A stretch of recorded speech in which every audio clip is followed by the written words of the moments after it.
नमस्कार दोस्तों, आज के इस लेक्चर में हम पढ़ेंगे उपसहज संयोजक यौगिकों में प्रकाशीय समावयवता। जो कोऑर्डिनेशन कंपाउंड होता है उनके अंदर प्रकाशीय समावयवता के बारे में पढ़ेंगे। तो सबसे पहले हम बात करते हैं प्रकाशीय समावयवता की परिभाषा की, यानी प्रकाशीय समावयवता कहते किसे हैं। तो वे संकुल यौगिक जो एक दूसरे के दर्पण प्रतिबिंब होते हैं, एक दूसरे के दर्पण प्रतिबिंब होते हैं। जैसे इस पेन को मैं कांच में देखूंगा तो ये दूसरे प्रकार का दिखेगा, है ना।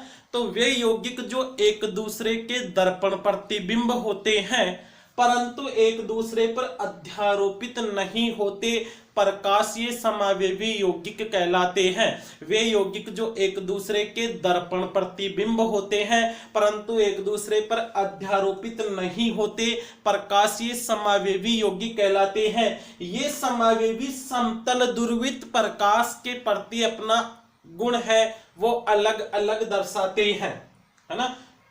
समावयवी यौगिक होंगे, उनका गुण क्या होगा, अलग। केवल समतल दुर्वृत्त प्रकाश के प्रति वो अलग गुण दर्शाएंगे। प्रकाशीय समावयवी यौगिक दो रूपों में पाए जाते हैं। एक तो होते हैं दक्षिण ध्रुवण घूर्णक यौगिक, जिनको D या प्लस द्वारा रिप्रेजेंट करते हैं, और दूसरे होते हैं वाम ध्रुवण घूर्णक यौगिक, यानी वे यौगिक जो समतल ध्रुवित प्रकाश को एंटी क्लॉकवाइज घुमा देते हैं, घड़ी के विपरीत दिशा में घुमा देते हैं, वामावर्त ध्रुवण घूर्णक यौगिक कहलाते हैं। इन्हें L या माइनस के द्वारा दर्शाया जाता है। एक बार फिर देखना, प्रकाशीय समावयवता डेफिनेशन क्या रहेगी। वे संकुल यौगिक जो एक दूसरे के दर्पण प्रतिबिंब होते हैं परंतु एक दूसरे पर अध्यारोपित नहीं होते, प्रकाशीय समावयवी यौगिक कहलाते हैं। इन्हें प्रतिबिंब समावयवी भी कहते हैं। ये समावयवी समतल ध्रुवित प्रकाश के प्रति अलग अलग गुण प्रदर्शित करते हैं। प्रकाशीय समावयवी यौगिक दो रूपों में पाए जाते हैं, एक तो दक्षिण ध्रुवण घूर्णक यौगिक और एक वाम ध्रुवण घूर्णक यौगिक। अब इस समावयवता को पढ़ने से पहले हम डिटेल से पढ़ते हैं समतल ध्रुवित प्रकाश क्या होता है, क्योंकि उसी से हमें समझ में आएगी अच्छी तरह से ये समावयवता। देखो, जो सामान्य प्रकाश होता है, जो सूर्य से जो प्रकाश निकलता है, सूर्य से जो प्रकाश निकलता है उसकी प्रकाश की एक किरण में 7 रंग होते हैं। अगर इस प्रकाश को किसी प्रिज्म में से गुजार दिया जाए तो ये 7 रंग अलग अलग हो जाते हैं, और उनमें से किसी एक रंग का प्रकाश लिया जाता है तो उसे हम एक वर्णीय प्रकाश कहते हैं। एक वर्णीय प्रकाश, ठीक है भाई। 7 रंगों की किरण होती है, प्रकाश की किरण में 7 रंग होते हैं। अगर इसे कांच में से गुजार दिया जाए, कांच के प्रिज्म में से गुजार दिया जाए तो ये 7 रंग अलग अलग हो जाते हैं। इनमें से जो एक रंग का प्रकाश लिया जाता है उसे हम एक वर्णीय प्रकाश कहते हैं। अगर इस एक वर्णीय प्रकाश को निकोल प्रिज्म में से, इस एक वर्णीय प्रकाश को निकोल प्रिज्म में से गुजारा जाए तो जो यहां से प्रकाश निकलेगा इसको हम कहते हैं समतल ध्रुवित प्रकाश। इस प्रकाश के कारण जो माध्यम के कण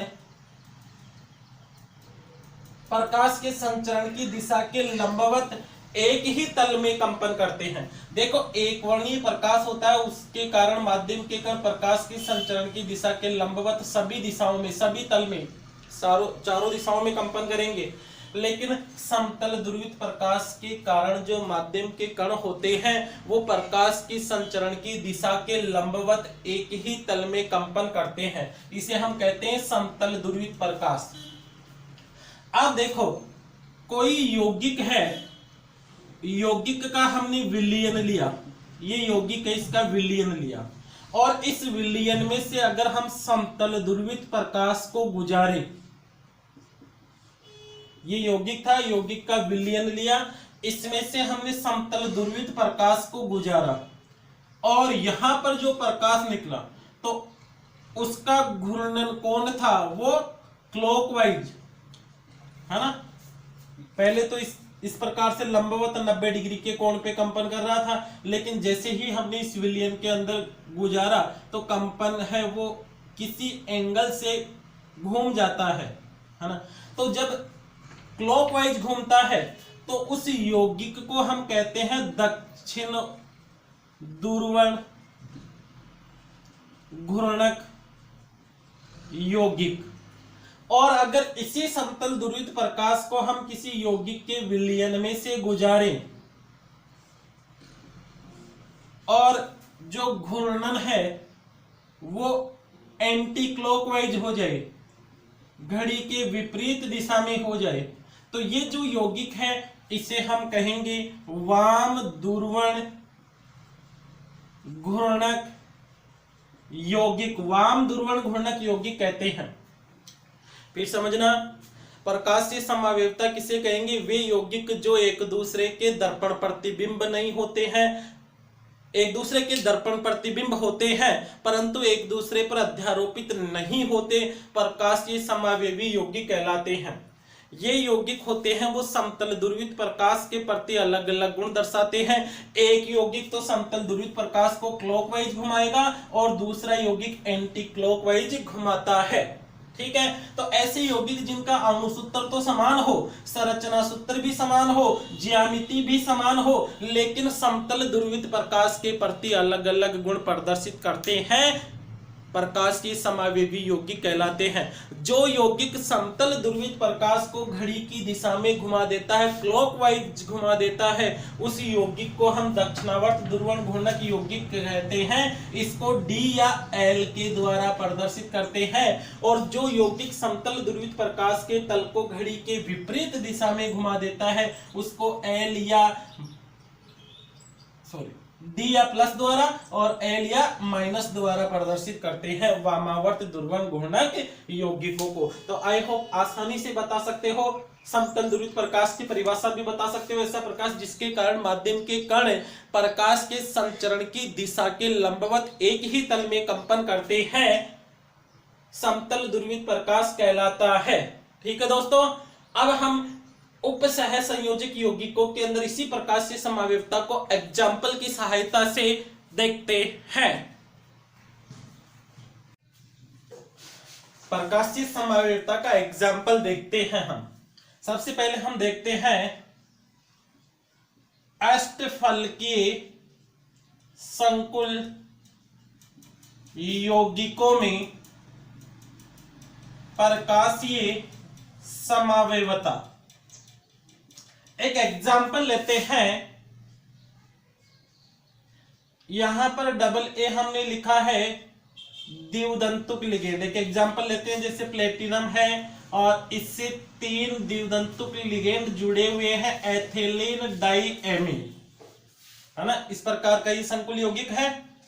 अगर हम इसका स्ट्रक्चर बनाए, इसकी संरचना बनाए, तो ये देखो प्लेटिनम लिखा हमने और इससे जुड़े हुए हैं 3 द्विदंतुक लिगेंड,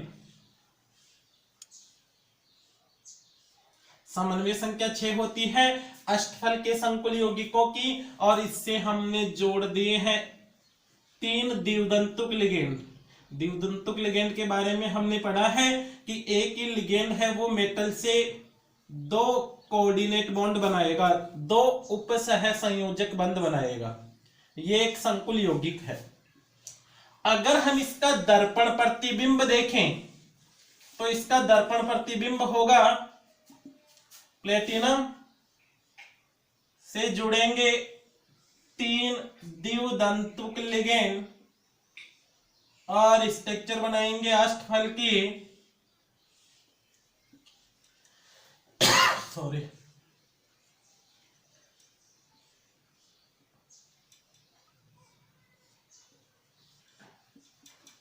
यहां पर आप देखो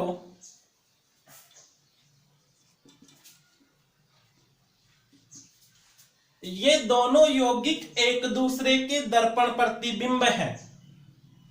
अगर इस यौगिक को हम शीशे में, कांच में देखते हैं तो इस प्रकार का, दर्पण में देखेंगे तो इस प्रकार का दिखेगा, और इसको देखेंगे तो ये इस प्रकार का दिखेगा। तो ऐसे यौगिक जो एक दूसरे के दर्पण प्रतिबिंब होते हैं परंतु एक दूसरे पर अध्यारोपित नहीं होते, जैसे ये दोनों हमारे हाथ हैं वो एक दूसरे के दर्पण प्रतिबिंब है। अगर हम इसको कांच में दर्पण में देखेंगे तो हमें इस प्रकार का नजर आएगा, है ना। तो ये एक दूसरे के दर्पण प्रतिबिंब है परंतु एक दूसरे पर इनको हम अध्यारोपित नहीं कर सकते हैं, एक दूसरे पर इनको रख नहीं सकते हैं। तो ऐसे यौगिक एक दूसरे के प्रकाशीय समावेवी यौगिक कहलाते हैं। वे यौगिक जो एक दूसरे के दर्पण प्रतिबिंब होते हैं परंतु एक दूसरे पर अध्यारोपित नहीं होते हैं, प्रकाशीय समावेवी यौगिक कहलाते हैं। तो यहाँ पर ये दोनों यौगिक एक दूसरे के दर्पण प्रतिबिंब है। अगर ये यौगिक समतल ध्रुवित प्रकाश को क्लॉकवाइज घुमाता है तो इस यौगिक को हम दक्षिणावर्त ध्रुवण घूर्णक यौगिक कहते हैं। अगर ये यौगिक द्विविन्यास वाला होगा, दक्षिणावर्त ध्रुवण घूर्णक होगा, तो इसका दर्पण प्रतिबिंब होता है वो वाम ध्रुवण घूर्णक होता है, जिसे हम L या माइनस के द्वारा प्रदर्शित करते हैं। तो ये दोनों यौगिक एक दूसरे के दर्पण प्रतिबिंब है, अध्यारोपित नहीं होते हैं, इसलिए ये एक दूसरे के प्रकाशीय समावेवी है। तो आपको याद रखना है, इस प्रकार का कोई भी कोऑर्डिनेट कंपाउंड है, उपसह संयोजक यौगिक है, वो प्रकाशीय समावेवता प्रदर्शित करेगा। जबकि हमने इसके लिए पढ़ा है कि इन यौगिकों के अंदर ज्यामितीय समावेवता नहीं पाई जाती है। दूसरा एग्जाम्पल देखें, अगर यौगिक में दो द्विदंतुक लिगेंड हैं और दो एकदंतुक लिगेंड है, जैसे M दो तो द्विदंतुक लिगेंड है और दो एकदंतुक लिगेंड है, जैसे प्लेटिनम का ही कोई संकुल यौगिक ले जिससे एथिलीन डायमीन दो जुड़े हुए हैं और Cl दो जुड़े हुए हैं। क्लोरीन एकदंतुक लिगेंड है जबकि En एथिलीन डायमीन द्विदंतुक लिगेंड है, अकेला लिगेंड ही दो बंध बनाता है। अगर हम इसका स्ट्रक्चर देखें तो इसकी समन्वय संख्या भी 6 है, इसलिए इसकी संरचना भी अष्टफलकीय होगी और अष्टफलकीय संरचना में En बनाएगा 4 बॉन्ड, क्योंकि एक लिगेंड दो बंध बनाता है तो 2 है तो 4 बॉन्ड, ये क्लोराइड आ गया। अब इसी का दर्पण प्रतिबिंब किस प्रकार से बनेगा,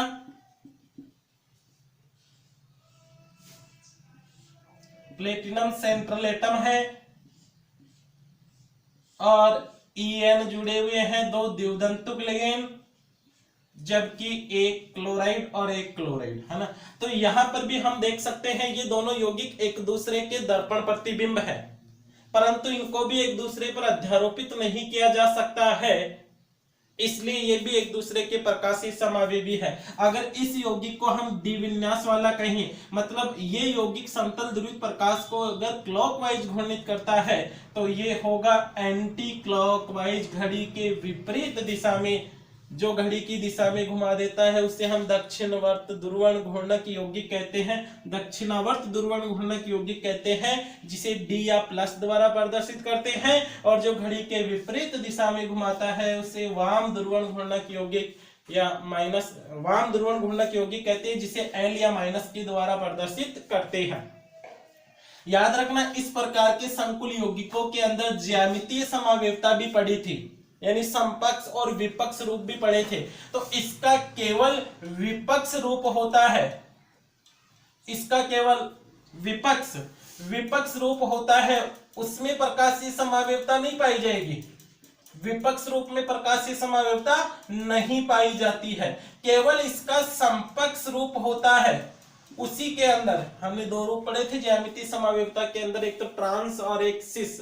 तो इसका जो सिस रूप होता है, जो समपक्ष रूप होता है, वो ही प्रकाशीय समावेवता दर्शाता है। इस संकुल यौगिक का हमने ये समपक्ष रूप बनाया है। जब समान लिगेंड पास होते हैं तो उसे समपक्ष समावेवी कहते हैं ज्यामितीय समावेवता के अंदर, और जो समपक्ष रूप होता है वो प्रकाशीय समावेवता भी प्रदर्शित करता है। तो आप आसानी से प्रकाशीय समावेवता को बता सकते हो।